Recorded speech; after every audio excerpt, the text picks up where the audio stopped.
지난주에는 무엇을 살펴봤냐면은 이 성령에 의한 삶에서 첫 번째 살펴봤던 것이 이제 성령의 필수성에 대해서 살펴봤습니다. 그러니까 우리 신앙생활에서 성령이 없이는 어떠한 신앙생활도 절대로 가능하지 않음을 우리가 살펴봤습니다. 성령의 역사가 있어야만 우리의 구원도 가능하고 성령의 역사가 있어야만 우리의 성화도 가능할 뿐만 아니라 성령의 역사가 있어야만 하나님의 뜻을 온전히 깨달을 수도 있고 성령의 역사가 있어야만 하나님이 원하시는 뜻대로 우리가 기도할 수도 있다라는 거예요. 그런 모든 영역들을 그래서 쭉 살펴보면서 우리가 이제 성령이 우리의 신앙에 있어서 신앙생활에 있어서는 절대적으로 필수적이다라는 것을 살펴봤죠. 그래서 오늘은 살펴볼 것이 성령님과의 교제에 관해서 살펴볼 겁니다. 우리가 이제 성령의 필수성을 살펴보면서 성령에 의한 삶을 살아가야 될 것을 더욱더 이제 강조했는데, 그러면 성령에 의한 삶을 사는데 어떻게 하면 성령으로 말미암아 우리가 삶을 살아갈 수 있을 것이냐라는 거죠. 바로 그 이제 거기에 핵심점은 뭐냐면은 지금 이제 제목에서 읽었듯이 성령님과의 교제가 필수적으로 이루어져야 한다라는 것입니다. 먼저 성경을 한번 찾아봅니다. 성경도 좀 여러 번 찾을 텐데 한번 잘 찾아보십시오. 빌립보서 2장 1절을 먼저 찾아봅니다. 빌립보서 2장 1절입니다.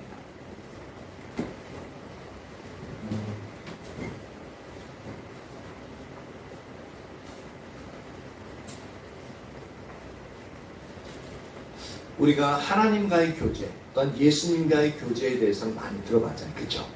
근데 성령님과의 교제한다라는 부분은 약간 생소합니다. 생소한데, 근데 성경은 성령님과 교제할 것을 강력하게 이야기하고 있습니다. 그것을 먼저 한번 살펴봅니다. 빌립보서 2장 1절 같이 한번 읽어볼까요? 시작. 그러므로 그리스도 안에 무슨 권면이나 사랑의 무슨 위로나 성령의 무슨 교제나 긍휼이나 자비가 있거든. 여기서 보면 성령의 무슨 교제나 라고 여기 이제 말씀하고 있는데, 이것을 갖다가 원래 원문적으로 이제 하면은 어떤 의미가 되어지냐면은, 만약 너희가 성령님과 어떤 교제를 가지고 있다면 이란 그런 뜻입니다. 만일 너희가 성령님과 어떤 교제를 가지고 있다면, 여기서 알 수 있는 게 뭐냐면은, 우리가 흔히 알기를 이제 많은 경우는 이제 능력을 추구하시는 분들, 능력을 추구하시는 분들은 어떤 개념을 가지고 있냐면 성령을 어떤 능력이나 힘, 에너지로 생각하는 경우가 많습니다. 그래서 은사가 우리에게 주어지면, 즉 성령의 능력이 우리에게 주어지면 그것을 자기 것이냐, 자기 마음대로 사용해버려요. 그래서 성령의 은사는 너무너무 좋은 것인데, 성령의 능력을 자기의 뜻대로 사용하다 보니까, 하나님의 뜻대로 사용하지 않고 자기의 뜻대로 사용하다 보니까 그 하나님 주신 선물을 가지고 아주 심하게 타락하면 돈벌이로 자기가 원하는, 그래서 기도해주고 치유해주고 헌금 많이 바쳐 하나님께 바치라고 해놓는데 그건 실제로 자기가 다 가져가요. 그래서 은사에 있어서 너무 좋은 것인데 은사로 인한 어떤 해로운 것들이 많이 있었기 때문에 많은 경우는 장로교 쪽에서, 지금은 이제 그런 부분들이 많이 희미해졌는데, 장로교, 저도 이제 장로교, 우리 교회도 장로교인데, 장로교 교단 쪽에서는 은사를, 한참 이제 은사에서 피해가 있을 때는 은사를 갖다 배제해버리는, 말씀만 강조하는 그러한 일들이 일어났던 이유가 바로 거기 있습니다. 성령은 능력이요, 에너지요, 이제 그런 부분에서 분명히 그런 요소가 있습니다. 그런데 성령님은 여기서 말하는 것처럼 만일 너희가 성령님과 함께 어떤 교제를 하고 있다면 이란 이 말씀을 보면은, 성령님은 인격체를 가지신 분으로서 우리와 성령님과 이렇게 소통할 수 있는, 교제할 수 있는 살아계신 인격체임을 우리는 이 빌립보서 2장 말씀을 통해서 알 수 있습니다. 그래서 성령님과 어떤 교제를 가지고 있다면 이 말이 성령님은 교제하실 수 있는, 우리랑 교제할 수 있는 그러한 분이다라는 것을 이 말씀을 통해서 알 수 있게끔 되어진 거죠. 그리고 두 번째로 살펴볼 것은 고린도후서 13장 13절을 봅니다. 고린도후서 13장 13절.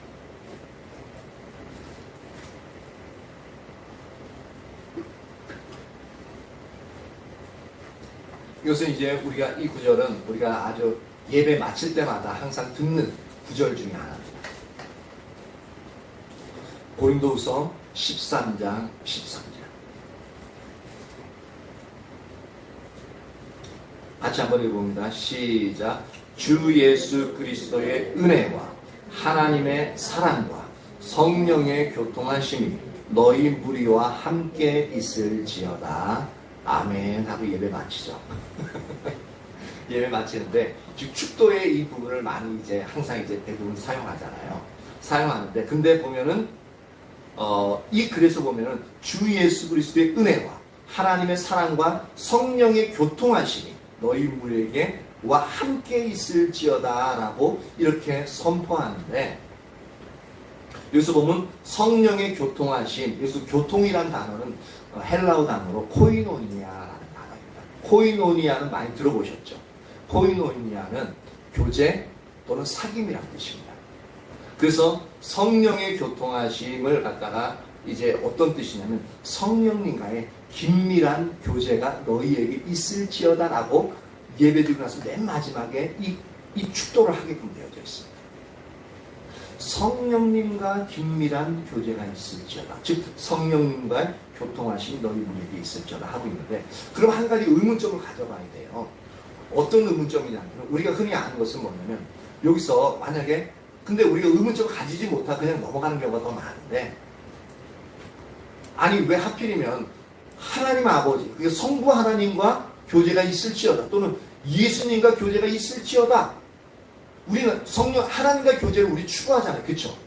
그래서 주님께서 우리에게 오셔서 주님의 의도와 의지를 우리에게 보이셔서 우리가 그 뜻대로 살아가길 원합니다 하면서 하나님 당신과의 친밀한 교제를 우리가 원한다 해서 하나님 더 알기를 원한다. 그렇게 항상 기도하잖아요. 그렇게 하나님 얼굴 구하잖아요. 근데 정작 여기서 축도하면서 마칠 때 하는 말이 성부 하나님 또는 성자 예수님과 교제가 있을지 그 얘기 안 해. 오히려 성령님과 아주 긴밀한 교제가 있을지어다, 성령님과 교통이 있을지어다 라고 그렇게 축도하고 마친다. 왜 그러냐는 거죠. 이것은 어떤 이유가 있냐면 우리가 이제 구약시대 때는 예수님이 오시기 전까지는 성부 하나님께서 하나님의 백성, 그러니까 여호와 하나님이 하나님의 백성과 교제하시는, 교통하시는 방법은 뭐냐면 그의 선지자들을 통해서 하나님의 말씀을 선포하십니다. 그리고 제사장을 통해서 율법을 해석해서 하나님의 백성들이 하나님께 따라오게끔 하셨어요. 그래서 주도적으로 성부 하나님께서 이 구약시대 때는 이제 주도적으로 일해 나가십니다. 근데 예수님이 오셨을 때, 그래서 예수님이 오셔서 공생의 3년 동안은 예수님께서 직접 선지자들 대신에 직접 그분이 선지자가 되셔서 직접 그분이 하나님의 말씀을 선포하시고 제자들과 또한 이제 그 유대 지역에서 하나님의 말씀을 듣는 자들과 교제를 하시면서 그렇게 하나님의 일들이 일어났습니다. 근데 예수님이 십자가에 달리시고 부활하셔서 승천하신 이후서부터 예수님이 약속하신 것처럼 성령님을 또 다른 보혜사를 이 땅에 보내셨습니다. 그리고 그리함으로 말미암아 성령님께서 예수님의 말씀을 생각나게 하시고 성령님께서 죄에 대해서, 심판에 대해서, 의에 대해서 생각나게 하시고 책망하셨다라는 표현을 씁니다. 즉 예수님이 승천한 티가 나신 이후 성령님이 이 땅에 오셨고, 이 땅에 오셔서 예수님이 재림하시기 이전까지 성령님이 이 땅에서 주도적으로 일하시는 시기입니다. 그래서 신학자 에페크 브루스는 예수님의 초림과 예수님의 재림 사이에, 그 사이의 시대는 성령님의 시대다라는 표현을 씁니다.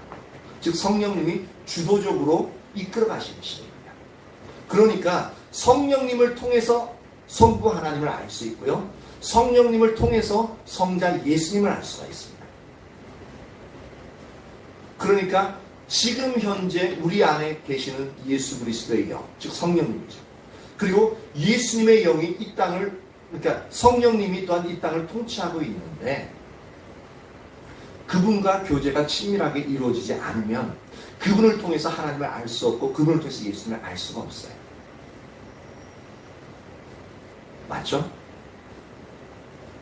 그렇기 때문에 성령님과의 교제가 있을지어다, 긴밀한 교제가 있을지어다 하고 그렇게 이제 선언하는 겁니다. 근데 우리는 이 부분이 좀 생소해요. 그렇죠? 근데 분명히 할 것은 성령님을 통해서 예수님을 알 수 있다는 겁니다. 그래서 성령님과의 교제가 우리가 추구해야 될 영역입니다. 갈라디아서 5장 16절과 25절을 봅니다. 갈라디아서 5장 16절과 25절.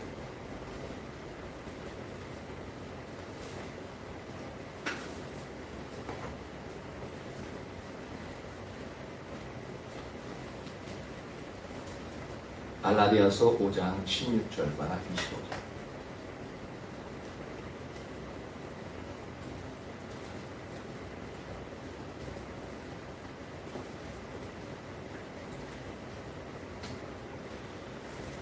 지금까지는 성령님이 우리 교제하실 수 있는 인격체라는 것을 살펴봤고, 그리고 성경에서도 성령님과 교제하라라고 그렇게 이제 명령하는 것을 이제 볼 수 있고, 그리고 나서 이제 갈라디아서 5장 16절 같이 읽습니다. 시작. 내가 이르노니 너희는 성령을 따라 행하라. 그리하면 육체의 욕심을 이루지 아니하리라. 25절. 만일 우리가 성령으로 살면 또한 성령으로 행할지니 라고 말씀하고 있습니다. 여기서는 사도 바울이 성령의 감동하심을 입어서 하나님의 백성들에게 직접적으로 명령하는 게 뭐냐면, 내가 이르노니 너희는 성령을 따라 행하라. 성령을 따라 행한다는 것은 성령이 앞으로 가면 우리도 앞으로 가고, 성령이 멈춰서면 우리도 멈춰서고, 성령이 우리를 통해서 우리의 입술에서 무언가를 말씀하기를 원하신다면 우리가 그 말씀을 하라는 얘기거든요. 성령을 따라 행하라는 거예요. 근데 성령을 따라 행하라고 하는데 성령님이 우리 눈에 보입니까? 성령님의 음성이 우리 귀에 들립니까? 안 들리고 안 보이잖아요. 만질 수도 없잖아요. 근데 어떻게 하라고요? 바로 그것이 아까 고린도서 13장 13절에 있는 것처럼 교제를 통해서 가능하다는 거죠. 그리고 25절입니다. 만일 우리가 성령으로 살면 또한 성령으로 행할지. 이건 이제 성령으로 살면이라는 것은 뭐냐면 24절에 보면은 이제 뭐라고 말하고 있냐면, 그리스도 예수의 사람들은 육체와 함께 그 정욕과 탐심을 십자가에 못 박았느니라 라고 말하고 있습니다. 즉 우리는 예수 그리스도를 믿는 자들은 우리의 육체와 정욕과 욕심 십자가에 못 박아 죽었다는 겁니다. 그렇기 때문에 그러면 우리의 이제 죄의 본성은 죽었으니까 우리는 어떻게 살아야 돼요? 바로 성령으로 살라라는 거죠. 그래서 25절에 만일 우리가 성령으로 살면서, 만일 가정 조건으로 하고 있는데, 이게 이제 문장의 흐름상 조건이라기보다는 24절에서 너희가 이런 어떤 죄에 대해서, 죄의 본성에 죽었으니까 그러니까 이제는 성령으로 살아라라는 뜻입니다. 그리고 나서 성령으로 사는데, 그리고 또한 성령과 행할지니라고 말하고 있습니다. 여기서 성령으로 행한다는 말은 뭐냐면 성령의 능력으로, 그리고 성령의 인도하심을 따라 우리가 살라라는 뜻입니다. 즉 성령의 교제를 통해서, 성령과의 교제를 통해서 성령을 따라 우리가 행하는데, 성령의 능력으로 또한 성령의 인도하심을 따라 우리가 삶을 살아갈 것을 성경은 분명하게 선포하고 있습니다. 이처럼 이 세 군데의 성경 구절을 보면 우리는 반드시 성령님과의 교제를 통해서 하나님을 따라가야 될 것을 분명히 우리는 알 수가 있습니다. 그래서 이것이 되어져야 성령에 의한 삶이 우리에게는 가능하다는 것입니다.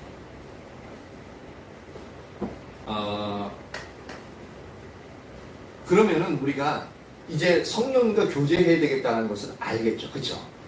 그러면 어떻게 성령과 교제할 거냐라는 겁니다.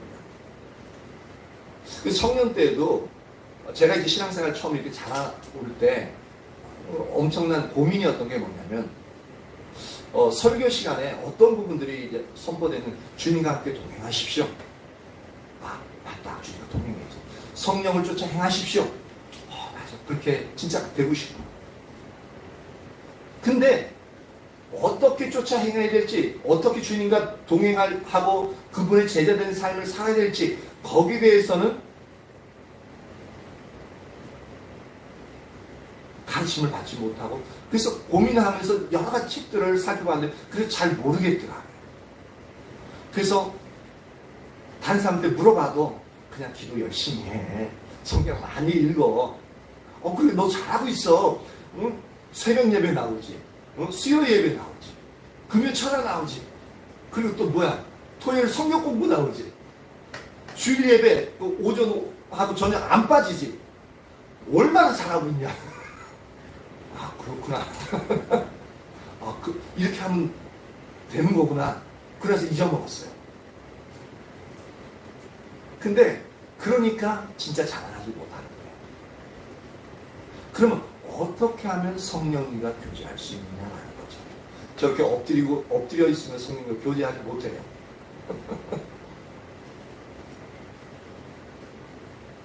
세 가지를 지난주에 잠깐 말씀드렸는데 성령님과 그분과의 친밀한 교제를 위해서 우리가 해야 될 세 가지 요소가 있습니다. 첫 번째는 뭐냐면 지속적으로 PLO의 삶을 살아야 한다는 겁니다.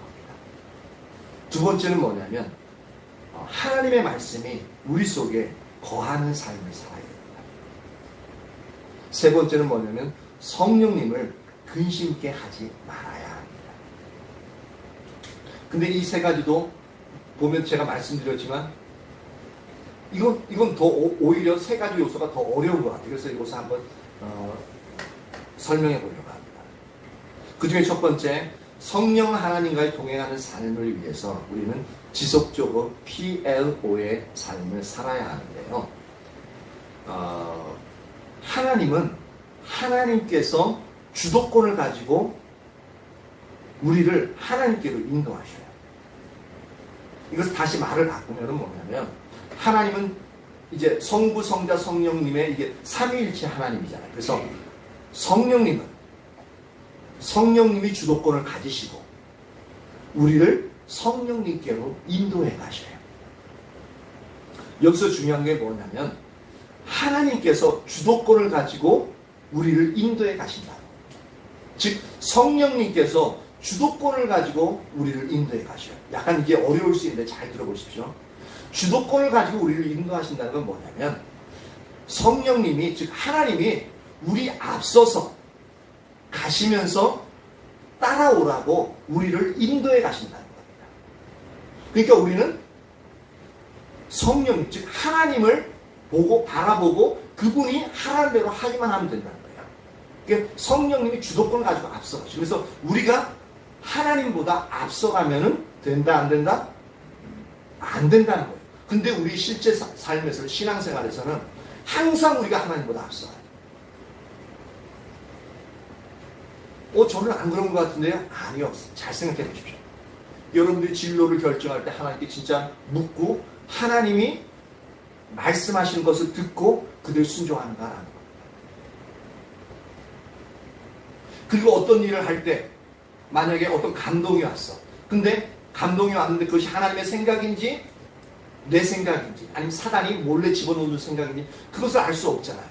그러니까 하나님 앞에 나아가서 하나님, 이것이 내 마음속에 이런 생각이 드는데 이것이 하나님의 생각인지, 하나님의 생각이라면 내가 이것을 어떻게 해야 할지 알게 해주십시오. 내가 그대로 순종하겠습니다. 그리고 제 생각이나 사단이 주는 생각이라면 이것이 사라지게 해주십시오. 과연 여러분들의 삶에 걸어가는 삶의 그 여정 가운데서 얼마나 이러한 기도를 드리시면서 하나님이 주시는 것을 따라서 살아가고 있느냐라는 겁니다. 만약에 이런 과정을 거치지 않고 있다면은 내가 하나님보다 앞서가는, 하나님의 주도권을 인정하지 않는 것.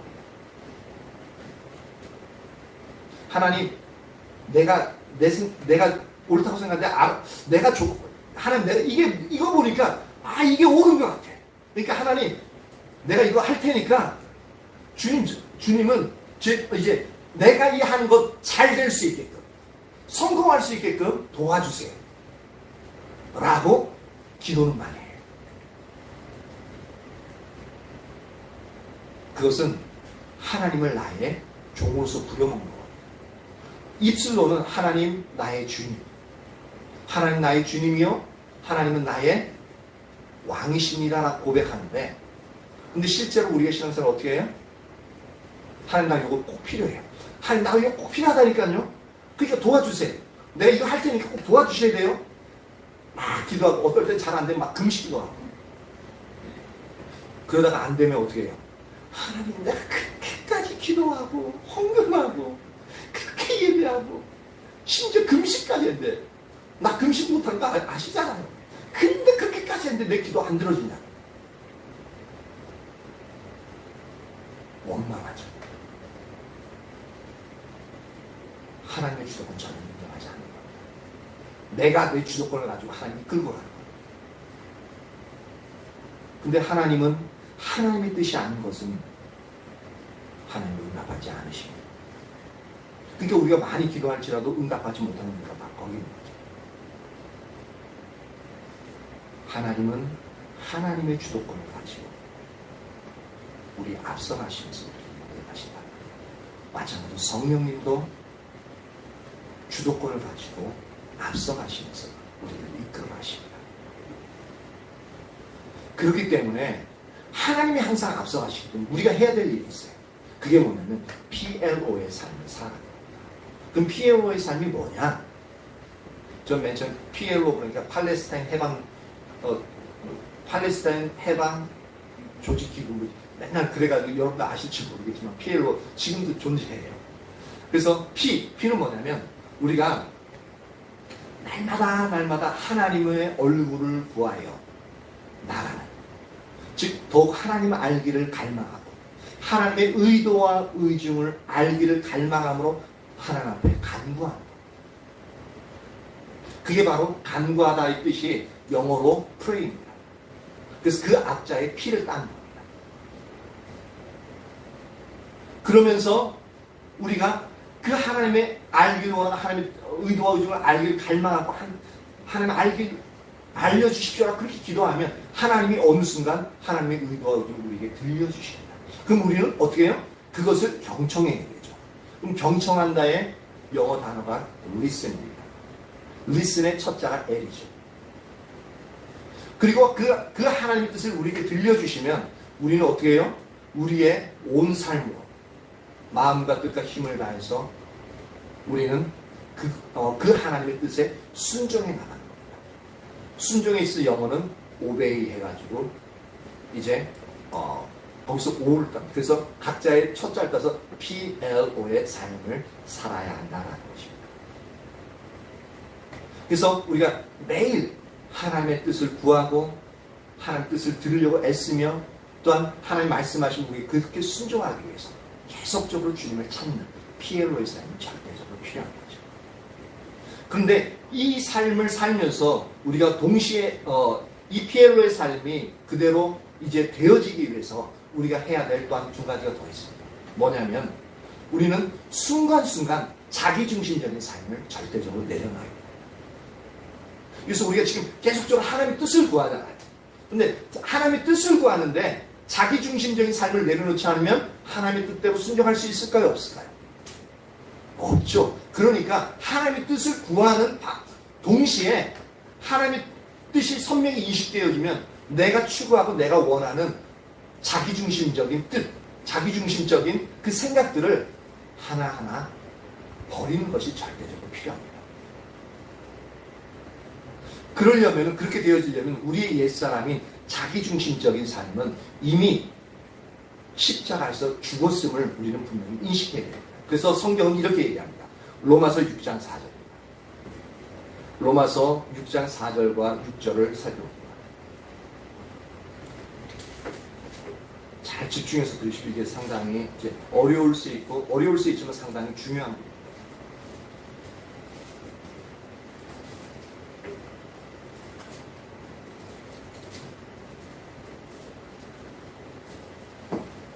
로마서 6장 4절, 6절. 4절 보면 이렇습니다. 그러므로 우리가 그의 죽으심과 합하여 세례를 받음으로 그와 함께 장사되었나니. 보십시오. 우리가 그의 죽으심, 즉 예수님의 죽으심과 합하여, 우리가 예수님과 합해져서 세례를 받음으로, 여기 세례를 받았다는 것은 뭐냐면 이제 죽었다는 표현입니다. 그러니까 이 세례는 우리나라 말의 세례는 실제로 성경적으로 히브리 원어적이나 헬라어 원어적으로 이 세례는 다른 틀립니다. 원래대로 하자면 침례가 맞습니다. 유대인들, 히브리인들은 항상 침례를 행했습니다. 그래서 침례는 뭐냐면 처음에 어떻게 하면 물에 푹 잠깁니다. 물에 푹 잠기는데 그래서 우리가 그의 죽으심과 합하여 세례를 받았다는 것은 우리가 예수님의 죽으심과 합하여 세례를 받았다. 즉 예수님의 죽으심과 합하여 우리는 죽었다라는 겁니다. 그것을 세례 받았으므로 라는 표현을 쓰는 겁니다. 그렇게 죽었기 때문에 그와 함께, 즉 예수님과 함께 우리가 장사되었다라는 겁니다. 그러면서 이는 왜냐하면 아버지의 영광으로 말미암아, 즉 하나님의 영광으로 말미암아 그리스도를 죽은 자 가운데서 살리신 것 같이 예수님은 하나님의 영광으로 말미암아 다시 3일 만에 살아나셨잖아요. 그 살아나신 것처럼 우리로 또한 생명 가운데서 행하게 한다 하십니다. 즉 우리가 예수님 안에서 함께 죽었으면은 예수님이 살아날 때 우리도 예수님 안에 있기 때문에 우리도 다시 살아난다는 거죠. 그래서 우리로 생명 안에서 행하게 하려 하시는데 6절 봅니다. 우리가 알거니와 우리의 옛사람이 예수와 함께 십자가에 못 박힌 것은, 그래서 우리가 죽었다라고 예수님과 함께 죽었다라고 하는데 그 우리가 누구냐라는 거죠. 우리가 어떤 존재냐면 바로 옛사람이 죽었다는 거예요. 우리의 옛사람, 우리가 직접 예수님 안에서 죽지 않았잖아요. 그죠? 즉 우리가 죽었다, 예수님과 함께 죽었다고 할 때 뭐냐면 우리 안에 있는 옛사람이 예수님이 죽으실 때 그때 우리 옛사람도 예수님과 함께 죽었다라는 것입니다. 그리고 그러면 이 옛사람이 무엇을 의미하냐면 그 다음 구절에 더 나와 있습니다. 옛사람이 예수와 함께 십자가에 못 박힌 것은 죄의 몸이 죽어 다시는 우리가 죄에게 종노릇 하지 아니하려 합니다. 즉 옛사람은 무엇을 의미하냐면 바로 죄의 몸, 우리에 있어서 죄를 짓는 몸을 말하고 있습니다.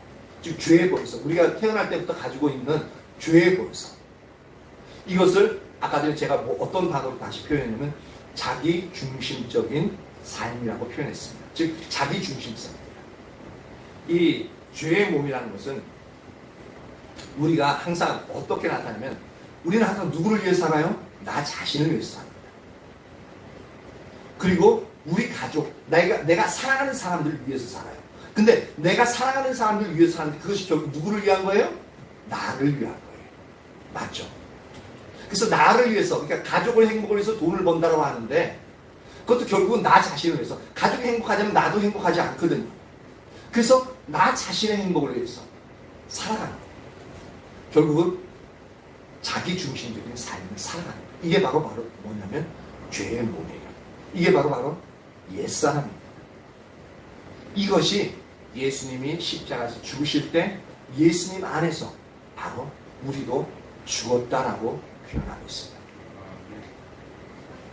이것을 우리가 인식하고 항상 순간순간 나의 자기중심적인 그 삶의 경향성은 예수님 안에서 죽었다 라고 하면서 계속적으로 내가 원하는 것들 있잖아요. 하나님이 이미 하나님 뜻을 내게 말씀하셨어. 근데 나는 나의 뜻을 하길 원해.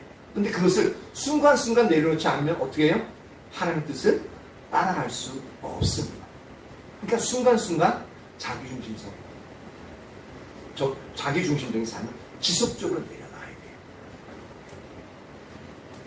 그러면서 해야 될 것이 뭐냐면 순간순간 성령님께 주도권을 드려야 돼요.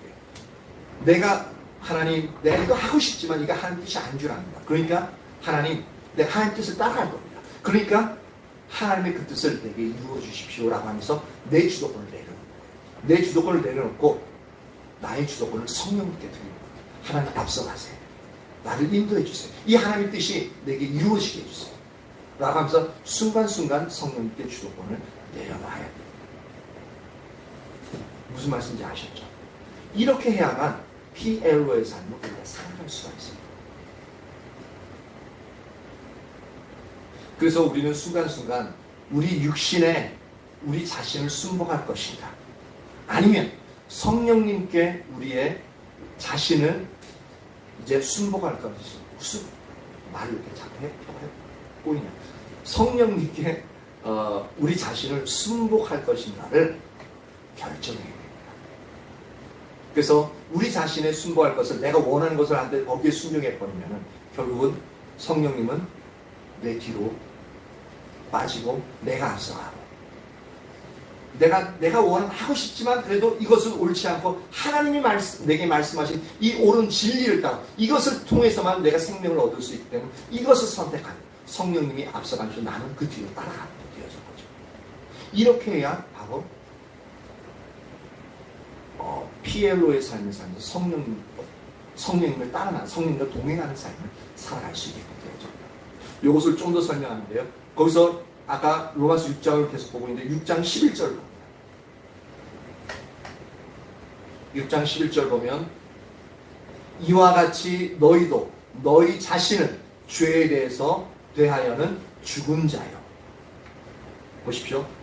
그리스도 예수 안에서 하나님께 대하여는 살아있는 자로 여길지어다 라고 말하고 있죠. 여길지어다. 여길지어다는 얘기는 뭐냐면 실제로 너희가 죄에 대해서는 죽었어. 그러니까 우리 옛사람 그리고 죄의 몸, 즉 자기 중심적인 그런 어떤 자기 중심적인 경향에 대해서 분명히 죽었다고 분명히 여겨라라는 얘기입니다.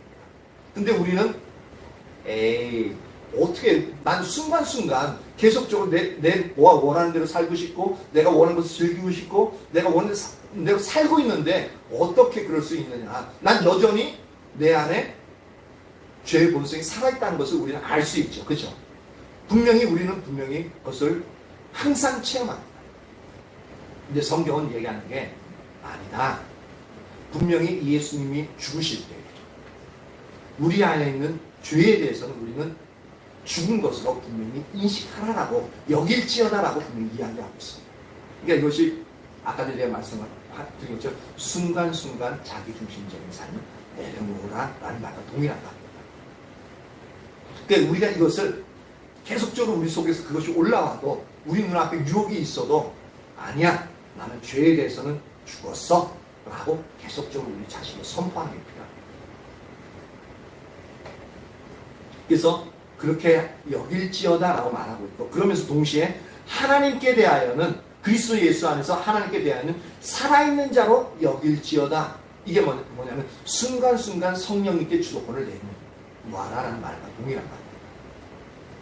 그래서 나는 죄에 대해서는 죽었고 나는 예수 그리스도 안에서 하나님께 대해서는 나는 살아있는 자야. 그러니까 죄에 대해서, 죄의 본성에 대해서, 내 욕구에 대해서 나는 욕구대로 살아가지 않을 거야 라고 순간순간 선택하라라는 얘기예요. 그래서 12절에 그러므로 너희는 죄가 너희 죽을 몸을 지배하지 못하게 하여 라고 말하고 있습니다. 죄가 너희 죽을 몸을 지배하지 못하게 하라. 근데 이 말이 뭐냐면 이전에는 죄에 의해서 우리가 지배를 받았습니다. 그런데 예수님이 우리를 대신에 십자가에 달려 죽으심으로 말미암아 죄의 머리를 깨뜨려 버리셨어요. 그리고 우리가 죄의 종로로 타는 데서 우리를 끄집어내셨습니다. 끄집어내셔서 죄의 종로로 타는 것이 아니라 죄랑은 상관없는 존재로서 하나님의 자녀로서 우리를 어떻게 하셨어요? 만드셨어요. 그래서 다시 태어나게 하셨어요. 그래서 중생이라는 표현이 있습니다. 하나님의 자녀로서 다시 태어났어요. 죄에 대해서는 죽고 하나님의 자녀로서 다시 살아났어요. 그러니까 이제는 죄에 대해서 상관없는 너희니까 죄가 너희를 지배하지 못하게 하라. 전에는 죄를 안 짓고 싶어도 죄를 안 지을 수 없는 존재였어요. 왜? 죄의 종로를 타기 때문에. 근데 지금은 죄의 종에서 벗어나서 하나님의 자녀가 되었기 때문에 죄를 우리가 안 지을 수 있는 그러한 존재가 되었습니다. 그래서 죄를 거절할 수 있어요. 단지 우리가 죄의 유혹에 넘어가서 거절하지 않기 때문에 죄를 짓는 거예요. 근데 이제는 하나님의 자녀이기 때문에 죄를 거절할 수 있는 존재예요. 죄를 거절하고 거부하고 죄에 대해서 예수의 이름 명하노니 내게서 떠나가라 라고 죄에 대해서 선포할 수 있는 존재가 되었습니다. 근데 우리는 그렇게 하기를 좀 싫어합니다. 죄의 유혹이라는 것은 상당히 달콤해요. 그것을 하면은 행복할 것 같아요. 그리고 그것을 하면은 내게 있어 너무너무 좋아 보여요. 그래서 계속적으로 죄의 유혹에 넘어갑니다. 근데 그렇게 죄의 유혹에 넘어가잖아요. 그럼 다시 죄의 지배 안에 들어가게 되죠. 그러니까 이게 말하는 게 죄가 너희 죽을 몸을 지배하지 못하게 하라라고 얘기합니다.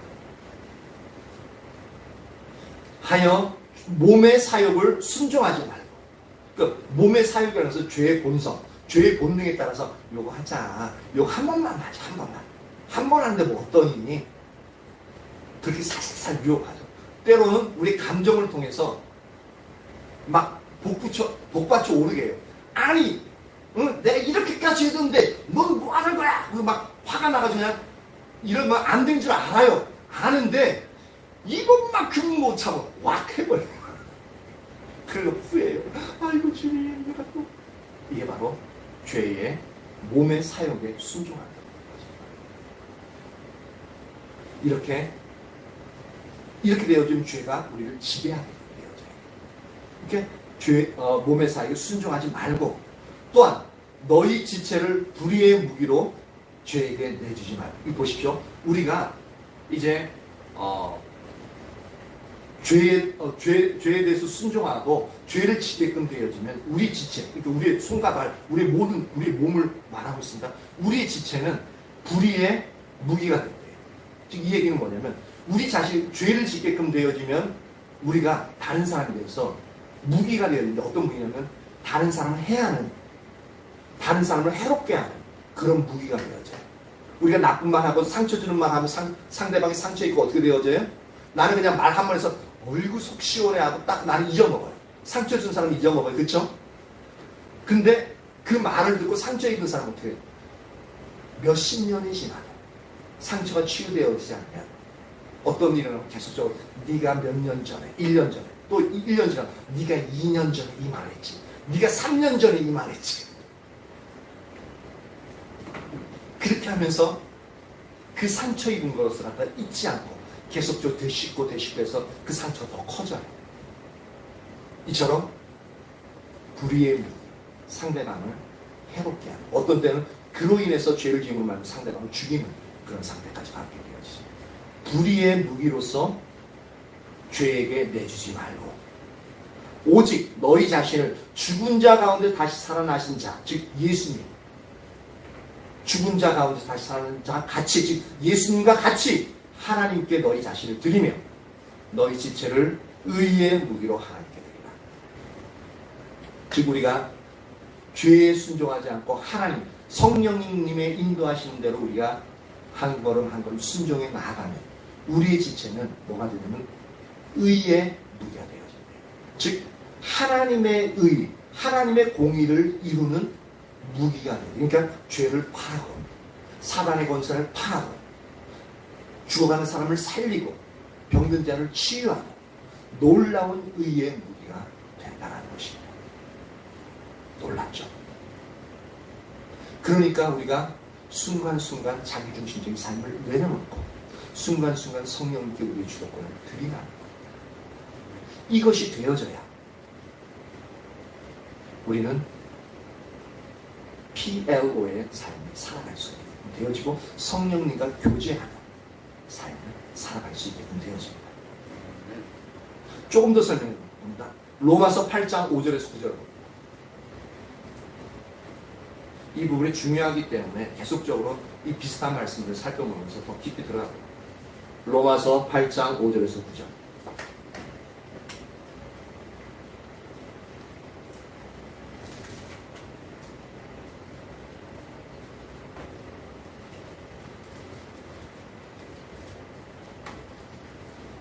8장 5절에 보면 이렇게 말씀하고 있습니다.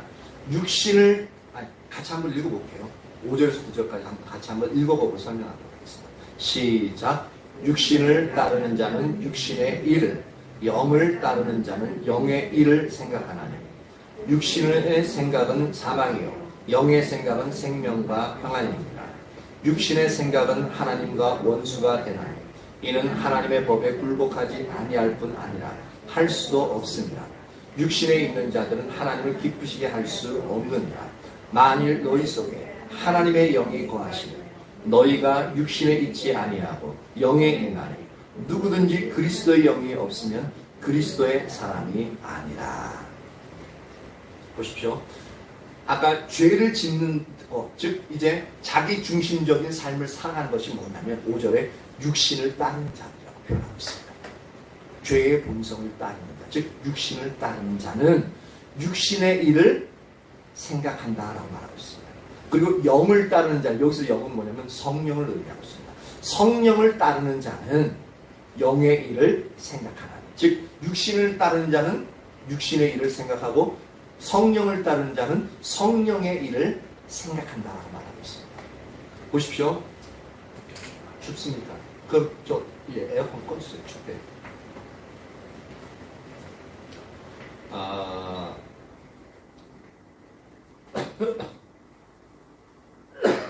육신을 따르는 자는 육신의 일을 생각하는데, 근데 6절에 보면은 육신의 생각은 어떤 결과가 나오냐면 사망의 결과가 나온다라는 겁니다.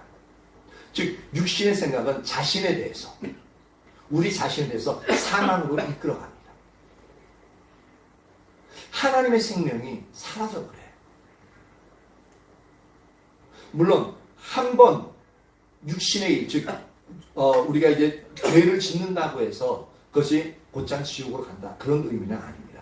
근데 우리가 우리 인생의 삶에 있어 우리가 하나님 앞에 설 때까지, 또는 예수님이 오실 때까지, 우리 개인적으로는 우리가 죽을 때까지, 그때까지 죄악된 삶을 놓지 않고 우리가 지속적으로 그 죄를 탐닉하면서 즐거워하면서 그 죄된 삶을 지속적으로 살아가다가 죽는다면 그 사람의 구원은 글쎄요 일까 합니다.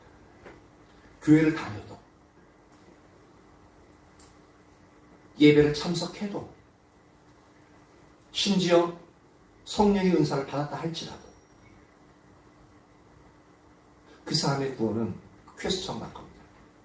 과연 구원 받았을까라는. 나중에 하면 그 말을 좀 더 자세하게 할 겁니다.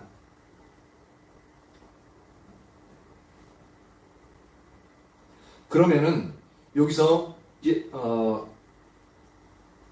영을 따르는 자는 영의 일을 생각하는데, 근데 그 영을 따르는, 즉 성령의 생각의 결과가 우리에게 어떻게 결과가 주어지냐면은 바로 이제 6절에 보니까 생명과 평안이 우리에게 주어진다라고 말하고 있습니다. 그러니까 성령을 따르면 성령의 일을 생각하는데 그 결과는 우리에게 생명과 평안으로서 우리에게 임하게끔 되어집니다. 근데 내가 보기에 좋은 육신을 따라 육신의 일을 생각하고 그 일을 따라 나가면 우리 속에 사망이 부어져요. 사망이 부어지는 것들이 뭐냐면 우리 속에 생명이 사라지고, 여기서 이제 아까 영의 생각은 생명과 평안이라고 하는데, 즉 평안이 사라지는 거예요. 그러니까 근심과 염려와 걱정과 두려움이 우리 속에 임하게끔 되어져요. 그리고 평안이 아닌 불협화음, 다툼이 일어나게끔 되어진 겁니다. 그게 전부 다 사망에 속해 있는 능력들입니다. 그러면은 한번 우리 자신 잘 살펴보십시오. 내 속에 주님 주시는 생명과 평안이 거하고 있고 그것을 누리고 있는가? 아니면 내 속에 근심과 염려와 걱정과 다툼과 분쟁과 시기와 질투가 있는가? 살펴보십시오. 어느 것이 있습니다. 그럼 그 열매를 보면 내가 육신을 따르고 있는가? 즉 자기중심적인 삶을 살고 있는가? 아니면 영, 즉 성령을 따르는 삶을 살고 있는가를 분명히 우리가 분별해 볼 수 있습니다. 육신을 따르고 있는 삶을 살고 있다면 철저히 회개해야 됩니다. 돌이켜야 됩니다. 계속적으로 그 삶을 살면 사망이 우리 안에 거하게 된다고요. 그 사망이 우리 안에 거하는데 우리가 어떻게 구원받았다고 영원히 하나님의 영원한 생명을 얻었다고 말할 수 있겠습니까? 사망만 가고 생명의 결과가 우리 안에 거하지 않는데.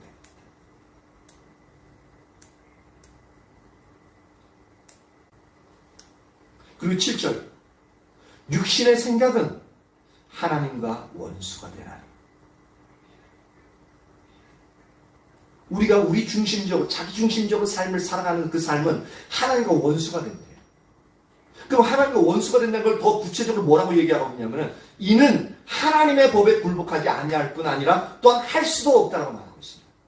즉 여기서 말하는 하나님과 원수가 된다는 말은 뭐냐면, 하나님의 말씀대로 삶을 살아가지 않는 것을 성경에서는 하나님과 원수되는 삶이라고 말하고 있습니다. 여러분은 하나님과 원수된 삶을 살고 있습니까? 아니면 하나님과 친구된 삶을 살아가고 있습니다. 여기서 평가 기준은 하나님의 말씀대로 삶을 사느냐, 살아가지 않느냐의 기준으로 있습니다. 이렇게 하나님의 기준, 하나님의 말씀은 우리에게 상당히 강력합니다.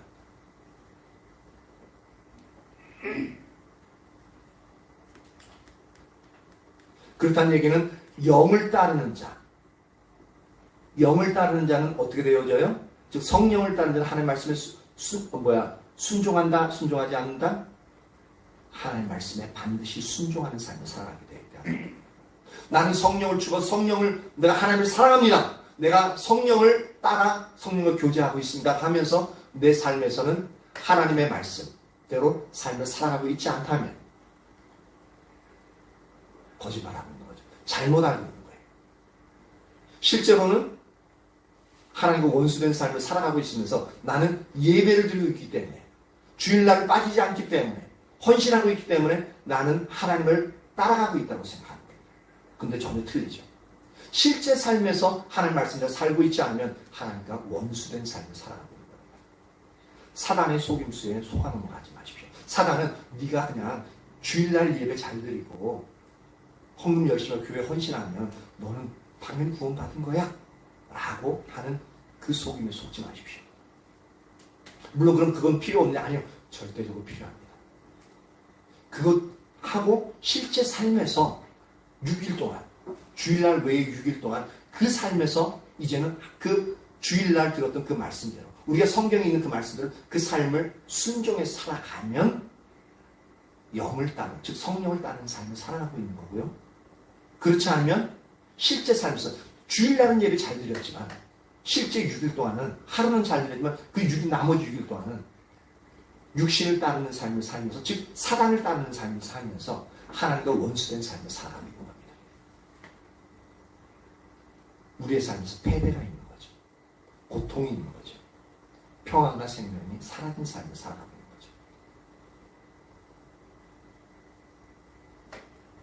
거죠. 8절, 육신에 있는 자들은 하나님을 기쁘시게 할 수 없느냐. 보십시오. 우리가 열심히 교회 섬기면 하나님 기쁘시게 할 수 있을 것 같죠. 물론 그 하나님 기뻐하시는 거 맞습니다. 그런데요, 진짜 기뻐하시는 것은 하루만 하는 게 아니라 나머지 일주일간의 주일 빼놓은 6일 동안도 지속적으로 그것이 일어나야 돼요.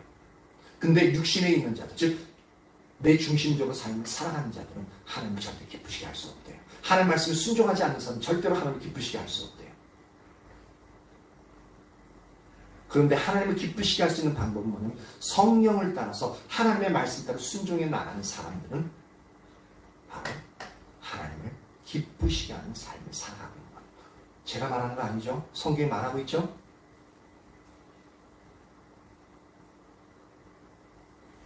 그러면서 9절, 만일 너희 속에 하나님의 영이 거하시는, 여기서 성령을 다른 말로 하나님의 영이라고 말합니다.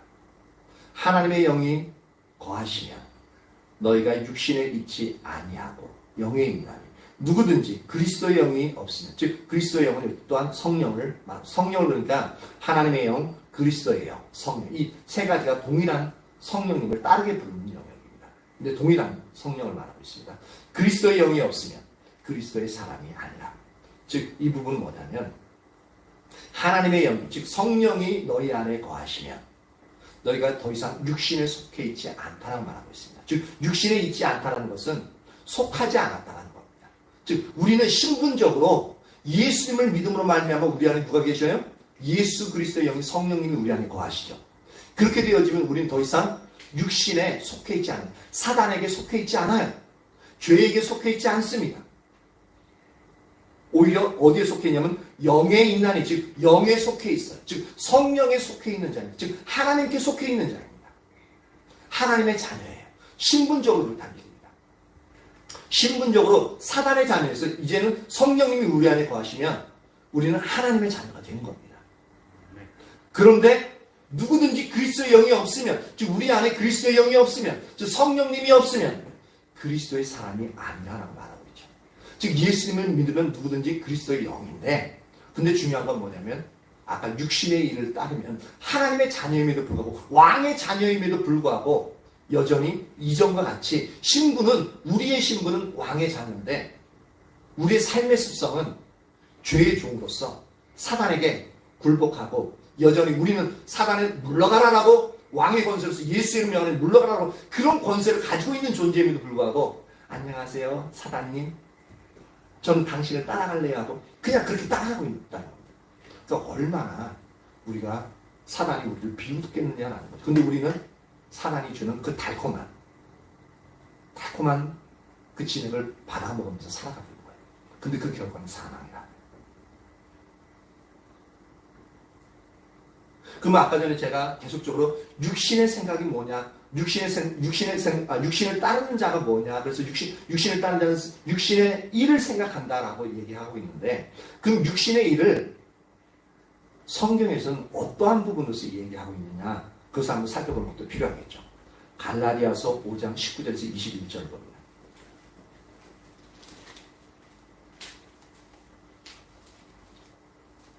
제가 이제 상당히 이제 자세하게 이제 설명하고 있는데, 이 부분을 이제 그렇게 기도하시면서 내게 말씀하시고 내게 비춰주십시오라고 하시면서 계속적으로 주의 깊게 들어주시기 바랍니다. 갈라디아서 5장 19절에서 21절.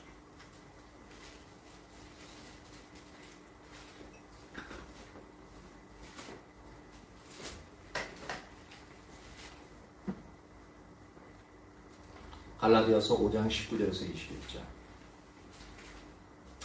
예, 이 부분을 보면 육체의 일은 분명, 즉 아까 전에 이제 육신을 추구하는 육신의 생각을 육체의 생각을 한다라고 하는데, 그 육신의 일, 즉 육신을 따르는 것이 뭐냐면 육체의 일은 분명한데, 육신을 따르면은 이제 그 결과 열매가 아까 사망이라고 그랬는데, 그 사망이 어떤 모습으로서 나타나냐면 곧 음행과 더러운 것과 호색과 우상숭배와 주술과 원수 맺는 것과 분쟁과 시기와 분냄과 당짓는 것과 분열함과 이단과 투기와 술취함과 방탕함과 그와 같은 것들이라. 즉 여기에 나열되어져 있는 것은 육신의 일의 하나의 일부분에 이제 불과하고요. 그 외에도 너무나도 많은 것들이 있습니다. 근데 대표적인 것들을 여기서 말하고 있습니다. 가장 먼저 육신의 일로서 이제 언급되어지는 게 뭐냐면 성적인 부분입니다. 성적인 불결함이에요. 여기서 음행과 더러운 것과 호색은요, 다 성적인 부분에 관계되어져 있는 부분입니다. 음행은 정상적인 부부관계 이외에 다른 성적인 관계를 갖는 부분이고요. 그리고 더러운 것은 여기서 뭐냐면 이제 정상적으로 행해져야 될 어떤 성에 대한 지식이나 행위들을 그 이상에 넘어가는 것들, 어떤 변태적인 행위나 또 생각에서 여러 음란한 생각들, 그런 영역들 이상으로 넘어가는 것들이 있잖아요. 그런 모든 것들을 이제 여기서는 더러운 것이라고 표현하고 있습니다. 그리고 호색, 성적인 부분들을 필요 이상으로 너무나도 이렇게 추구하고 밝히는 그런 영역들. 그리고 여기는 또 두 번째로 이제 부류가 뭐냐면 우상숭배와 주술입니다. 이 영역이, 그러니까 하나님 외에 다른 신을 섬기는 거죠. 근데 이제 아까 이제 음란에 대한 그런 영역은 다른 죄는 다 우리 몸 밖에 있는데, 음란의 영역은 전부 다 그 죄를 지면 우리 몸 안에 그 죄가 들어옵니다. 그러니까 얼마나 그 음란한 부분에 대해서 성적인 죄를 지으면은 우리 영이 얼마나 큰 타격을 입는지 모릅니다. 그러니까 요셉 같은 경우는 그래서 그 여주인이 동심하자 그러니까 옷 붙잡히니까 옷까지 버리고 도망가는 그게 가장 좋은 방법이에요. 그러니까 이 음란에 대한 죄는 무조건 도망다녀야 돼요. 쳐다봐서도 안 돼. 왜냐하면 금방 넘어가요. 특히 남성들이 더 그렇습니다. 그래서 두 번째는 뭐냐면 우상숭배와 주술. 이건 전부 다 이제 전 보는 것, 그 모든 것이 포함되어지는 거죠. 그래서 우상을 숭배하는 것. 그리고 원수 맺는 것. 이건 관계적인 죄들인데 원수 맺는 것, 분쟁과 시기와 분쟁, 단짓는 것, 분열함, 이단, 투기, 술 취함, 방탕함. 여기서 술 취함도 죄예요. 근데 술 그 자체는 죄가 아닙니다, 실제로. 그리고 술 먹는 그 자체는 죄가 아닙니다. 이렇게 얘기하면 또, 그러면 이제, 술 먹어야지. 막 이제 그렇게 얘기할 수 있는데, 근데 우리나라에서는 술 마시는 게 죄로 인식이 되어집니다. 왜냐하면 실제로 예수 믿는 자 그러면은 술 안 마시는 것으로, 다른 예수 안 믿는 사람들은 그렇게 인식하고 있습니다. 그러면은 우리는 성경적으로 술 마시는 것 자체 내에서는 죄가 아니니까 마실 수 있어요. 분명히 마실 수 있습니다. 근데 우리가 마실 때, 내 예수 믿는 사람인데 마시면 양심을 꺼리끼죠. 그 자체가 죄예요. 만약 꺼리끼지 않는다면 먹어도 돼요. 근데 꺼리끼지 않을 수가 없겠죠. 우리나라에서는. 한국인이라면 꺼리끼지 않을 수 없을 겁니다. 그리고 또한 그 술을 마시는 것을 다른 예수님 믿지 않는 사람이 보면 제가 만약 술 마신다고 보십시오. 술집에 가서 내가 목사인 줄 알아 다른 사람들이. 근데 여기 소주 한 병 해서 마셔. 그러면 다른 사람이 보면 저 사람 교회 목사님인데 술 마시네? 그럼 어떻게 됐습니까? 목사가 저러니까 저게 어떻게 목사냐? 욕하게 되어지죠. 하나님의 영광을 가립니다. 그 자체가 죄예요. 그러니까 우리나라에서는 술 마시는 것은 죄입니다. 왜? 다른 죄가 아니라 하나님의 영광을 갖는 것이기 때문에 죄악이 되어져요. 근데 성경에서는 그럼 술 취하는 것은 분명히 죄라고 말하고 있습니다. 술 마시는 건 괜찮은데 술 취하는 거지. 그러니까 술 취한다는 것은 뭐냐면 술로 인해서 술을 어느 정도 이제 적당한 선에 마시는 건데 그 이상에 넘어가서 술 실수하거나 아니면 자기 몸을 가르지 못하거나 그런 술 취하는 거죠. 분별력이 흐려질 정도로까지 마시는 그 영역들. 그것은 분명히 죄라고 이야기하고 있습니다. 그래서 방탕함. 그래서 방탕함은 어떤 부분이냐면은 이제 이것도 이제 술에 관한 부분인데 이제 헬라어 원형은 이제 코모이라는 단어예요. 근데 이제 밤늦게까지 취용 그러니까 이제 취하면서 흥을 돋우는 그런 것을 또 탐닉하는 연애나 술잔치를 말하고 있습니다. 그래서 밤새도록 2차, 3차서 마셔 부어 막 그러죠. 그것을 성경은 여기서는 방탕하다라는 표현을 쓰고 있습니다. 이처럼 육신을 쫓아가는 자들은 육신의 일을 생각하게 되어지고 그러면 육신의 일을 행하게 되어지는데 그러면 이러한 결과들이 나타나요. 이게 전부 다 사망의 그림자들입니다. 사망의 열매들이에요. 근데 이것을 즐길 때는 어때요? 짜릿하고 상당히 좋은 것들을 순간적으로 제공해 주기 때문에 우리가 그것을 놓지 못하고 한번 빠지면은 헤어나기가 힘들어요. 그러니까 아예 접근하는 것 자체를 하지 말아야 합니다.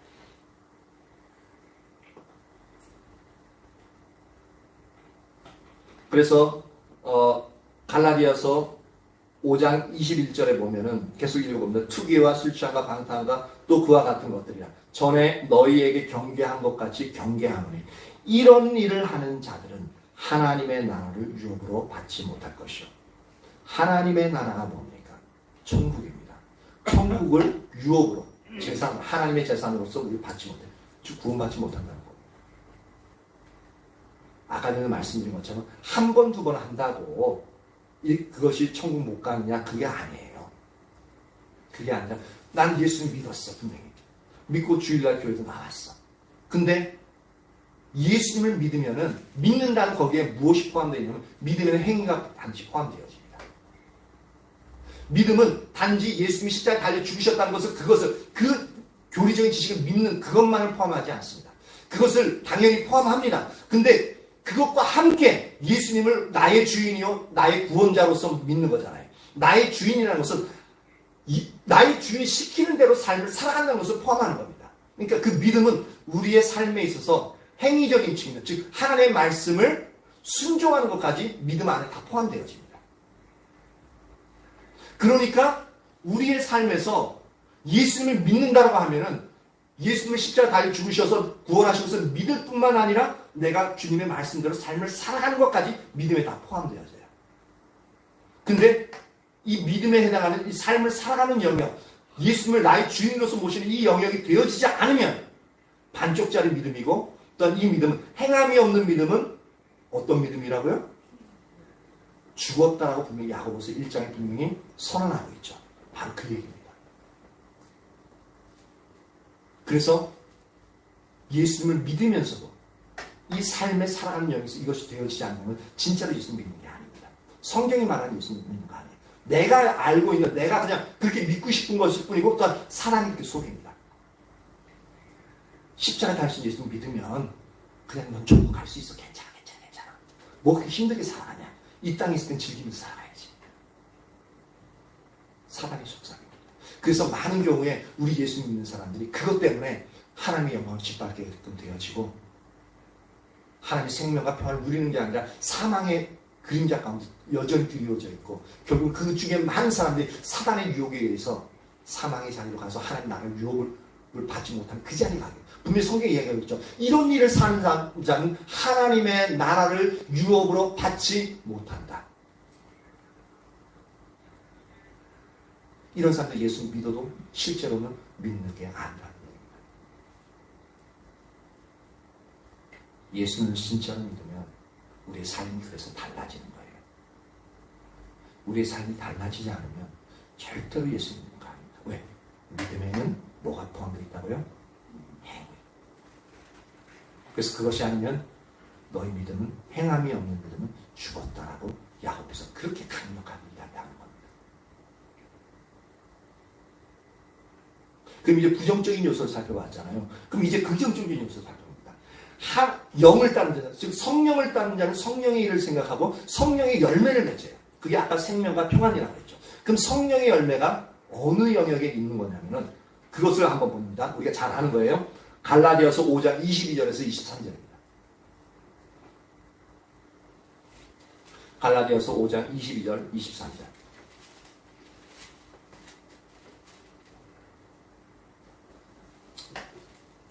갈라디아서 5장 22절, 23절. 같이 한번 읽어봅니다. 시작. 오직 성령의 열매는 사랑과 희락과 화평과 오래 참음과 자비와 양성과 충성과 온유와 절제니 이 같은 것을 금지할 법이 없느니라. 보십시오. 성령의 열매, 즉 영을 따르는 자, 즉 성령을 따르는 자에겐 성령의 일들을 생각하고 그 성령의 일이 이제 열매로서 우리에게 맺혀지는데, 그것이 뭐냐면 사랑과 희락과 화평, 오래 참음, 자비, 양성과 충성과 온유와 절제. 이것이 우리의 삶 가운데, 우리의 중심 가운데, 우리의 성품 가운데 이 열매가 맺혀지는 거예요. 그러면 우리 안에 육신의 열매가 더 많은지 성령의 열매가 더 많은지 한번 살펴보십시오. 이것을 살펴보시고 내가 어느 자리에 있는지 분명히 깨닫고, 그러면 내가 어느 자리에 서야 할지 분명히 알고, 그러면 내가 어느 자리에서 돌이켜야 할지를 분명히 우리는 인식해야 됩니다. 철저하게 회개하시고 돌이키고 나가야 됩니다. 이렇게 아까 이제 이 얘기를 왜 자꾸 했었냐면은 아까 지금 설교 반뿐이 못해서 근데 시간 다 돼버렸어요. 너무 자세하게 이제 좀 그냥 지나가면 그냥 너무 어려울 수 있기 때문에 그래서 하나 세세하게 설명해 버렸는데 아까 성령과 그러니까 성령을 따르는 삶, 성령과 교제하기 위해서는 세 가지가 필요하다고 그랬죠. 그 중에 첫 번째가 피엘로의 삶을 살아야 된다고 말씀드렸잖아요. 근데 그 피엘로의 삶을 사는데 그 피엘로의 삶은 이제 하나님 그분을 알기를 추구하고 하나님의 의도와 의중을 알기를 추구하면서 그분의 의도와 의중을 비춰주실 때 이제 우리가 온 삶을 우리가 동참해야 되는 것이 바로 피엘로의 삶이라고 말씀드렸어요. 근데 그 피엘로의 삶이 될 수 있기 위해서는 뭐냐면 바로 우리가 순간순간 우리 자기중심적인 삶, 즉 육체를 따르는 그 삶을 내려놓아야 된다. 그와 동시에 자기중심적인 삶을 내려놓고 우리가 순간순간 성령님께 주도권을 드리면서 하나님의 뜻이 이루어지도록 계속적으로 우리가 하나님께 주도권을 드려야 된다라고 말씀드렸죠.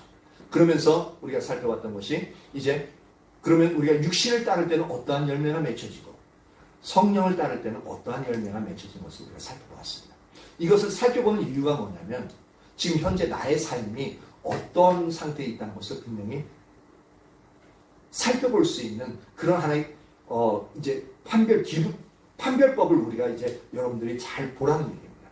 그래서 내가 진짜 육신을 따르는 자리에 있으면은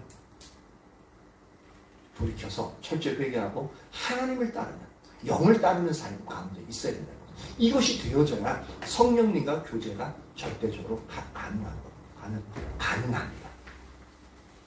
그래서 저와 여러분의 삶 모두가 이렇게 피엘로의 삶을 살면서 순간순간 자기중심적인 삶을 내놓고 순간순간 성령님께 주도권을 드리면서 그렇게 삶을 살아가야 가장 중요한 성령님과의 교제가 일어나게끔 되어집니다. 저와 여러분 모두에게 이 은혜가 풍성하게 부어지기를 예수님의 이름으로 축복합니다.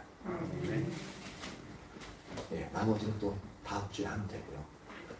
근데 오늘 너무 자세하게 하느라 이게 시간이 너무 오래 갔습니다. 기도할 시간이 있어야 되는데 일단 반주자 나오시고요. 우리가 기도합니다. 그러면 우리가 말씀을 들으면서 내가 지금 어느 삶의 영역에 있다는 것이 선명히 비춰질 겁니다. 그리고 그러한 삶의 영역이 있기 때문에 우리가 왜 내가 성령님과 교제하는 삶을 살고 있지 못한지, 왜 내가 성령님의 주도권을 따라서 삶을 살아가고 있지 못한지 그 영역들이 선명하게 비춰질 겁니다. 만약에 비춰지지 않고 이로 인해서 애통함이나 어떤 죄에 대한 두려움이 있지 않다면 그만큼 하나님 멀리 떠나 있다는 겁니다. 그러니까 하나님 용서해 주세요. 내가 이 하나님의 기준되는 이 말씀을 들었음에도 불구하고 내 안에 애통함이 없습니다. 내가 그만큼 하나님 많이 떠나 있습니다. 하나님 날 용서해 주십시오. 하나님 나로 하여금 이 하나님의 기준들이 선명하게 비치게 해주시고 내가 다시 돌이켜서 하나님을 따를 수 있는, 그래서 성령님과 친밀한 교제 가운데 거할 수 있는 삶을 살아갈 수 있도록 내게 인도해 주십시오 라고 좀 간절하게 기도하는 시간 갖도록 하겠습니다. 반주해 주세요. 할렐루야. 살아계신 하나님 감사와 찬양을 올려드립니다. 이 시간 오직 성령님이여 빛으로 임하시옵소서. 빛으로 임하사 우리가 얼마나 어두운 가운데 속해 있는지를 선명히 보게 하여 주시옵소서. 어두운 가운데 살아가는 것이 우리의 일상이 되었기 때문에 그것이 정상인 줄 알아. 단지 종교적인 행위 몇 가지만 하면 하나님이 기뻐하신다고 생각하였고 그것이 천국에 갈 수 있는 자격 조건이라고 그렇게 생각했던 것이 너무나도 많습니다. 하지만 말씀을 살펴볼 때에 그러하지 않음을 온전히 살펴보게 되어집니다. 하나님 우리를 불쌍히 여겨주십시오. 성령님 우리에게 빛으로 임하사 우리가 아버지 어둠 가운데 있는 모든 일들을 아버지 밝히 드러내시옵소서. 그래 그 어둠 가운데 우리가 아버지 지속적으로 거하지 아니하고 빛 가운데 나와 이제는 하나님 앞에 돌이키며 회개하고 자복하고 통회하며 주님 앞에 돌이키기를 원합니다. 다시 하나님을 따르며 온전히 성령을 따르며 그렇게 하나님의 생명의 빛 가운데 온전히 거하기를 원합니다.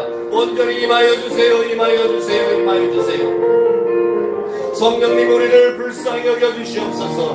불쌍히 여겨주시옵소서. 하나님 우리를 불쌍히 여기사 하나님이여 우리의 죄악들을 선명히 깨닫게 하여 주시길 간절히 소망합니다. 그리하여서 우리가 이 시간 온전히 돌이키고